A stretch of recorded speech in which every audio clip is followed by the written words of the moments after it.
Boker Tov Metzadikim, on continue. Toujours dans Teilim, l'importance des grandeurs des Teilim. Et on avait donné la brebis parmi les 70 nations. Et il continue le Pele Yoetz. Varotse lidbok bo idbarach bishvachav. Si quelqu'un il veut béhémet s'attacher à Kadosh Baruch Hu, s'attacher à Hachem, c'est quoi le but de la vie? S'attacher l'idabek bo, s'attacher à Hachem béhémet. Idbak lilmod besefer Teilim. Un des moyens que tu vas avoir de t'attacher à Hachem, c'est de lire, de réciter et d'étudier et de t'attacher au Sefer Teilim. C'est un moyen. Lama. Parce que comment tu t'attaches à quelqu'un? C'est quand tu lui donnes. Et en réalité, plus tu donnes à quelqu'un, plus tu t'attaches à elle. Et quand tu as fait, tu arrives à l'aimer. Et quand tu vas, exactement. Et quand tu vas lire les Teilim, qu'est-ce que tu fais? Tu donnes à Hachem. Qu'est-ce que tu lui donnes? Son honneur, de l'amour, du kavod, tu le loues. Et donc tu donnes à Hachem. En disant Teilim, comprenez une chose, c'est qu'on donne à Kadosh Baruch Hu. Et lorsque tu donnes à quelque chose, et en l'occurrence au maître du monde, tu t'attaches à lui. C'est simple. Et donc, un des moyens qu'on a de s'attacher à Hachem Behemet, c'est en lisant les Teilim. ויש קבלה מאנשי שם הקדושים שמי שיש לו איזה דוחק השעה או צער או שהוא מהלך בדרך או עובר בים או בנהרות יקרא כל התהילים בכל יום בלי הפסק בכוונה והכנעה ויראה נפלאות וזה בדוק ומנוסה. Qu'est-ce qu'il dit Pele Yoetz? Et il dit comme ça on a reçu de génération en génération de nos maîtres quelqu'un qui se trouve dans une situation dochak. Il se sent compressé ou dans un tsar, dans un malheur, dans une inquiétude, ou bien il doit faire un long chemin, que ce soit en voiture dangereux, que ce soit en avion dangereux, que ce soit en bateau dangereux. Il dit comme ça on a reçu de génération en génération de nos maîtres à nos maîtres. Tu lis à ce moment-là le Sefer Teilim tous les jours, tout le temps de ton voyage, tout le temps de ton tsar. Bli efsek, sans t'arrêter. Bekavana ou be'achna'a, avec intention et achna'a. Soumission à Dieu. Regarde ce qu'il dit, ve'ire niflaot. Il dit, je te signe que tu vas voir des prodiges. Tu vas voir des prodiges. C'est vrai. Et il dit, attention, tu vas voir. Vezé badouk moussé, c'est quelque chose de connu. C'est pas où je suis en train de te dire, ouais, tu sais ce que je suis en train de dire. C'est quelque chose de connu. Tu lis les psaumes avec kavana, avec bémet intention, de ton cœur, de toute ton âme, dans ces moments-là, tu verras niflaot, tu vas voir des prodiges. Niflaot, c'est des prodiges. Shamata. Voilà. Alors, vous vous rappelez ce que dit le Rambam dans Moreh Nevuchim, entre autres. On l'avait ramené dans un des cours, c'est merveilleux. Il explique le Rambam, qu'est-ce que le tsar? C'est quoi le tsar? C'est quoi les problèmes? C'est quoi le malheur? C'est quoi l'angoisse? C'est quoi toutes ces choses-là? Explique le Rambam. Alors oui, mais ça veut dire, voilà, ça rejoint, mais il dit, explique le Rambam, c'est la distance que tu crées et le vide que tu crées entre toi et Dieu. À partir du moment où tu crées une distance entre toi et Dieu, le vide que tu crées, c'est ton problème. C'est la place que tu donnes à tes problèmes. Et il dit à l'inverse, quelqu'un qui s'attache Behemet 100% à Kadosh Baruch Hu, c'est pas simplement qu'il voit pas de problème, c'est qu'il n'a pas le temps de voir des problèmes. Dabouk Bachem, sa tête elle est autre part. Et donc c'est ça l'Idabek Bachem. L'Idabek Bachem, c'est mamash être collé à Dieu, être attaché à Hachem par son esprit, dans sa bouche et dans ses actions. Parce que des fois tu penses être attaché à Dieu, mais dans tes actions ça va à l'inverse de ce que tu nous faire croire. Ouais, alors que c'est pas du tout. C'est pas rédhibitoire, hein? Bah oui. Je sais pas ce que ça veut dire, mais c'est ça. Ah, c'est pas qu'on n'a pas de problème, c'est qu'on les voit pas en fait. Comment? C'est pas qu'on n'a pas de problème, c'est qu'on qu'on n'a pas le temps de les voir. Ouais. Oui, c'est ce qu'on avait dit. C'est pas. Je sais pas qu'on les voit. Voilà. Déjà, et plus que ça, c'est qu'on a des solutions. C'est ça que ça veut dire aussi. Parce qu'il y a des gens et tu me l'as enlevé de la bouche, mon tzaddik. On les alimente pas. De quoi? De nos problèmes. Parce que très souvent, le problème de nos problèmes, c'est pas le problème lui-même. Le problème de nos problèmes, très souvent, c'est qu'on alimente nos problèmes. Et pourquoi des fois on alimente nos problèmes? Il y a deux choses. Soit parce que BMH, je ne sais pas m'en sortir, je n'ai pas les kelim, je n'ai pas les moyens de pouvoir me sortir de mon problème. Ça arrive. Soit parce que c'est... Je vais être un peu... Je vais être un peu dur, mais parfois aussi ça nous convient. Parfois on va se plaire dans notre problème. Lama, parce que parfois c'est plus facile de subir que d'agir. Alors qu'est-ce qu'on va faire? Tant que j'ai un problème, c'est pas de ma faute. Parce qu'un problème, c'est un truc qui m'empêche, c'est un empêchement. Donc, puisque j'ai ce problème-là, ben, c'est pas de ma faute. On s'en sert comme excuse. On s'en sert comme excuse, comme argument, comme excuse. Et en fait, on sort de notre responsabilité. Kol hakavod, on continue les télim quand même. Vechol amalot haelu veyoter mehema. Ine inam leakore otam betikunam. Alors il dit attention, tout ce qu'on vient de dire de la grandeur des psaumes quand tu vas les réciter, il y a quand même une condition. C'est que quand tu vas les lire, ben, comme il faut les lire. Mais si maintenant il y a écrit dans le Teilim, je ne sais pas moi, Tahiti Kesse Oved, et toi tu dis Tahiti Keshe Oved, tu dis Kesse. Bon ben, c'est du charabia quoi, c'est bien, c'est pourquoi pas quoi, mais Si on n'a c'est pas- dommage. Si on n'a pas fait exprès, Dieu remet les choses dans l'ordre. C'est comme le point quand on voit un mail. Attends. Tu manques le point, mais il passe pas. Vechol amalot aelu veyoter mehema. Ine inam la korotam ketikunam. La puissance des Teilim, la grandeur des Teilim, la portée des psaumes, elle n'est que si tu les lis ketikunam, comme tu dois les lire. Comme tu dois les lire, avec un A quand c'est un A, avec un Shin quand c'est un Shin, et avec un Samer quand c'est un Samer. Ot beot, chaque lettre. Teva beteva, chaque mot. Bekol rina betoda. Quand tu le chantes, quand tu le dis avec remerciement à Dieu. Ou bishval kol atechina. Et aussi avec une soumission à Hachem.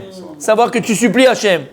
Ki ten et rucho eleen. Regarde ce qu'il dit, c'est magnifique. Écoutez bien, je veux que vous vous concentrez au moins pendant un quart d'heure.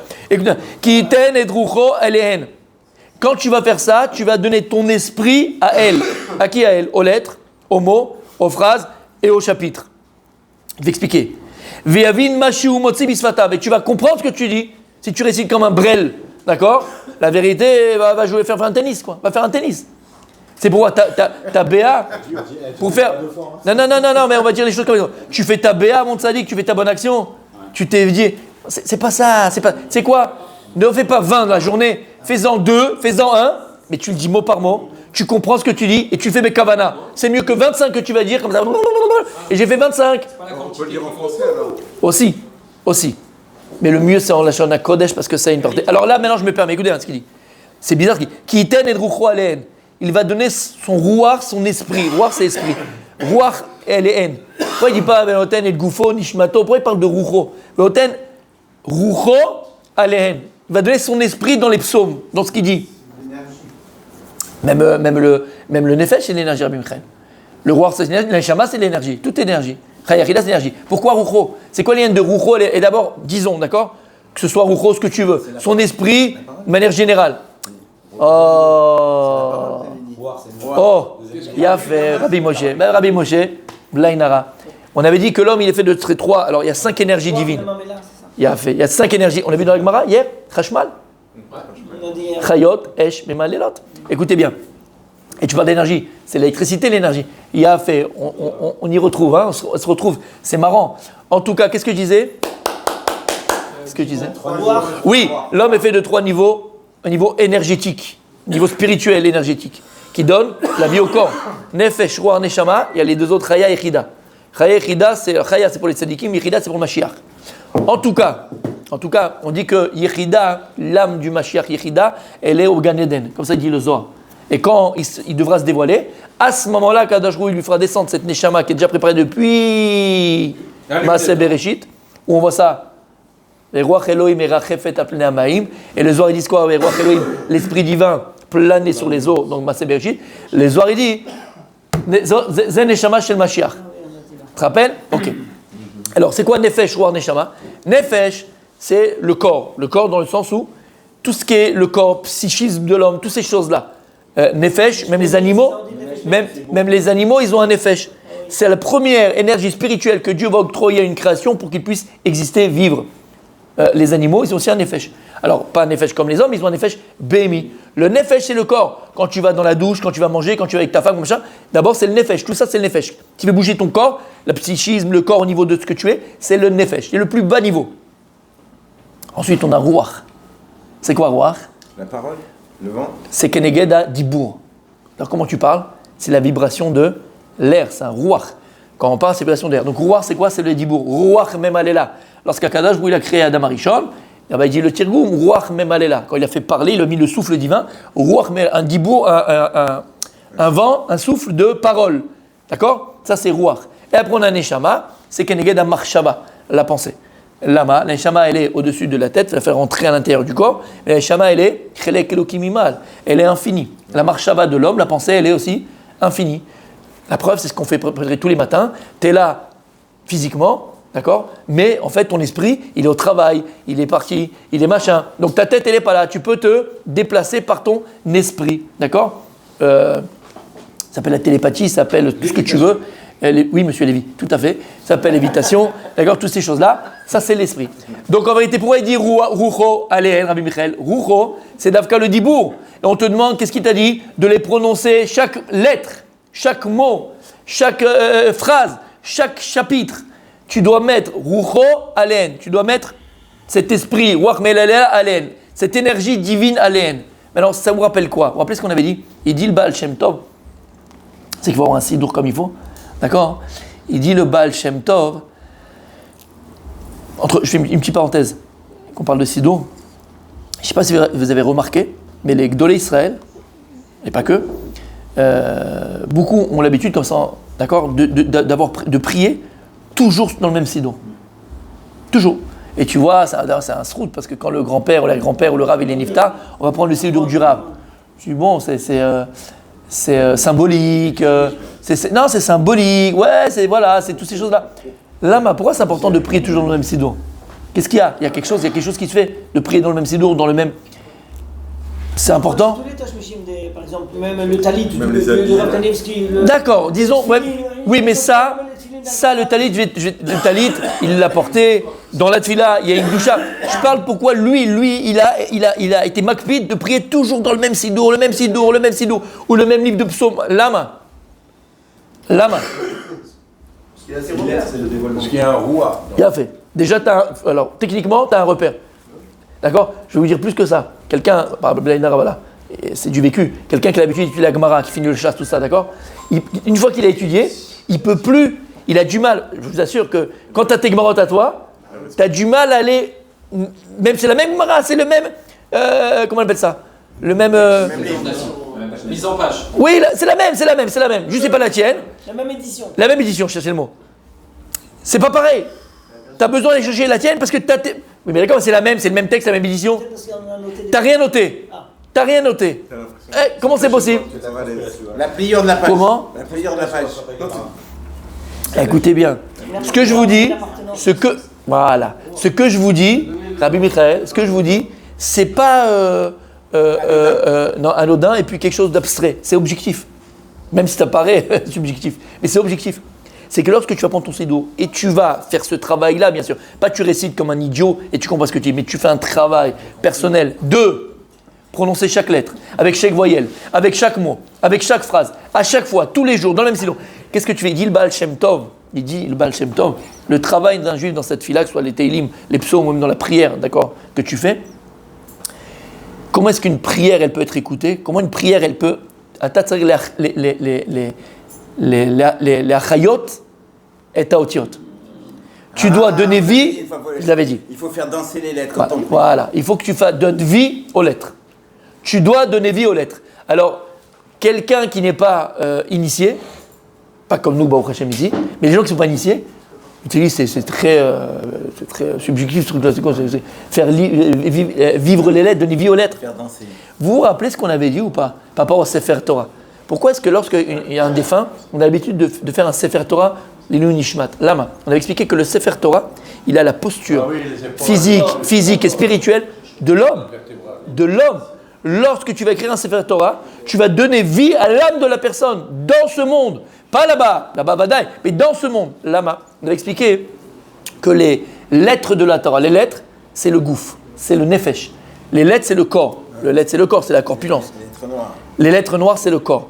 On avait dit que les voyelles que tu mets au corps, les voyelles, c'est ce qui permet de les prononcer. Ouais. De dire, c'est quoi? C'est le ruach. Ruach. Cette énergie chimique s'appelle le ruach. Les tagim, vous savez, il y a des petits couronnes qu'on met aux lettres. Elles sont au-dessus des lettres. La neshama, elle est où? Au-dessus de la tête. Ça s'appelle neshama. Ensuite, on a les... Après, on a quoi? Les théamim. On dit tamim, c'est pas grave, il n'a pas fait le tam, il n'a pas fait l'air, d'accord, qu'il faut, les tam, il n'a pas fait les tamim, c'est pas grave. Tamim, c'est quoi? Les cantillations. Chaya, c'est un niveau encore plus grand d'énergie. Alors, où est Yichida? Le dernier niveau, le cinquième? C'est le blanc. C'est l'espace. C'est l'espace. C'était tous les châles qu'on mettait. Non, c'est pas les châles. C'est quoi? C'est le blanc. Les lettres blanches. Parce que c'est le plus élevé. C'est le blanc. L'espace qu'il y a entre les lettres, c'est ça, Yichida. Donc, qu'est-ce qu'on a dit? Tu vois que les lettres de la Torah elles-mêmes correspondent, elles ont les 5 énergies divines que Dieu il a octroyées à l'homme, elles existent dans un Sefer Torah, dans les lettres de la Torah. Donc en vérité, quand tu vas prononcer, qu'est-ce que tu fais? Atam et Yatzer. Et c'est pour ça que tu peux te dire, et Sefer Yetzira. Sefer Yetzira, il est là, celui qui va aller. Ah non, je l'ai amené? Oui, il est là. On l'a essayé, Sefer Yetzira? Parce que moi je l'ai à la maison. Bon, je crois pas que je l'ai acheté à la fin, je l'ai pas pris celui-là, parce que j'ai eu peur que certains ils vont commencer à faire le babor. Ouais. En tout cas, il est à la maison, si tu veux, je lui prête, il est à la maison, d'accord? Sefer Yetzira, où là-bas c'est la création du monde, à travers les lettres de la Torah. Et en vérité, comment Dieu il a créé le monde? Ouais. Comment Dieu il a créé le monde? Mais c'est le Sefer, c'est le livre de. D'accord, c'est comment on appelle, la pierre angulaire de la Kabbalah. Si tu n'as pas ça, tu n'as rien. Tu ne peux pas comprendre. C'est le début de tout. Comment Dieu il a créé le monde. Et comme il a écrit, on va arriver bientôt, comment est-ce que les frères de Yosef, ils ne faisaient pas la shrita? Yosef, il disait, papa, tu sais, ils mangent des ferminachai, ils mangent comme ça directement de l'animal, ils ne font pas la shrita. Il disait comme ça à Yaakov. En vérité, pourquoi? Comme ils étaient très longtemps dans les déserts, dans les machins, dans les prairies, ils avaient Sefer Yetzira de Adam Arishon. Et qu'est-ce qu'ils faisaient? Ils créaient l'animal à partir de Sefer Yetzira. Et le Shulchan Aruch, il dit que si maintenant toi, Dieu, tu es dans le désert, il t'a fait un ess, il te fait descendre un agneau du ciel, mais c'est un miracle, c'est pas un agneau naturel, il n'y a pas de halachot, ni de shrita, de rien, parce qu'il n'est pas naturel. Et donc Yosef, il ne comprenait pas ça, il ne savait pas ça. Donc en vérité, quand tu es les lettres de la Torah, tu peux donner vie aux choses, tu peux créer les choses. Le Maral de Prague, avec le golem. Comment le Maral de Prague il a donné vie à C'est le cloning. un golem? Comment il a pu faire une chose pareille? Avec Sefer Yetzira, avec les lettres de la Torah. C'est pas quelque chose dans les Tzipor et Savtot, un conte. C'est pas un conte, c'est mamash. Et aujourd'hui, il y a encore les tzadikim, une petite poignée, qui sont capables de ça. Ils sont capables de ça. La chaïa, de produire, de créer. De créer. Aujourd'hui, monsieur. Aujourd'hui, monsieur. De créer. Il faut étudier, ça fait ici. Pas maintenant. Pas maintenant, c'est-à-dire. Moi, je vous le ramène. Par exemple, quand on a fait le cours, vous vous rappelez un des cours qu'on avait fait magnifique par rapport à Elul. Elul, c'était la mezouza de l'année. Donc, on avait fait Tammuz, Av. Chaque lettre correspond à quel mois. Et tout ça, c'était Sefer Yetzira. Et qui ramène Sefer Yetzira, c'est pas de moi, c'est le Bnei Issachar. Le Bnei Issachar, à chaque fois qu'il commence, il amène le Sefer Yetzira, c'est son petit titre. Et après, voilà, il va t'expliquer qu'on puisse comprendre, Alva, et qu'on puisse comprendre. Mais tout ça pour dire quoi, mon Rabbi Rudy? C'est ça qui est extraordinaire. C'est que les lettres de la Torah, avec les voyelles, avec les tagim, et avec les tamim, et zemechaye. Donc, ici, il dit le Rav, lorsque tu vas mettre rucho, donc on a dit, pourquoi est-ce que c'est important, messieurs, de prier dans le même sidour? Tardé alama. Il dit le Baal Shem Tov, Kshatam Palel, il faut donner vie à ta prière. Il faut donner existence à ta prière. Si tu veux que ta tefila, elle se réalise, techaye ota, donne-lui vie à ta prière. Donne vie à ta prière. Comment tu vas donner vie à ta prière, Rabbi Michael? En donnant vie aux lettres. Et je vous ai dit, celui qui a fait un cours particulier quand on était ensemble, on l'a fait, d'accord? Et je t'avais dit ça, Rabbi Moshe, entre autres, c'est que, amen, quand tu fais ta tefila, hein, et tu as Baruch Ata Hashem, Lokenu Melech Alaborat Hashem, Magen Avraham, d'accord?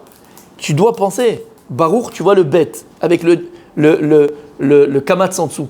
Tu dois, nous on le fait. Donc la mida doit durer. Il faut aller doucement. Pourquoi les kabbalistes ils font autant de temps? Mais je veux t'assurer, je vais te dire une chose, c'est une habitude. Fais-le dans le premier passage. Fais-le après que dans le deuxième. Fais-le dans le troisième et tu verras que c'est automatique après. Tu ne peux plus prier autrement. Et tu vas. Ce que je viens de te dire, c'est que quand tu lis la lettre avec la voyelle. Tu l'associes. La lettre et la voyelle. Je ne sais pas si vous comprenez. Quand je vais dire Vechol Arma alors, bon, c'est pas une villa, mais je vois le vav, je le prononce. Et je vois le chavé et j'associe le chavé au vav. Et Vechol, donc j'associe le kamatz au chaf. Et ainsi de suite, je les associe. Quand je les lis, je les associe. Et c'est ça donner vie aux lettres. Et c'est ça donner vie à cette fille-là. Et lorsque tu es capable, Rabbi Michael, de faire ça, à ta mechaye ta otiot, il dit le Baal Shem Tov, tu donnes vie aux tiot, tu donnes vie aux mots, aux phrases et à ta prière. Prier d'un sidour et d'un par cœur alors. Achidusha. C'est Vadaï. C'est Vadaï. C'est Vadaï. Tsari la chayot et taotiot. Alors c'est ça.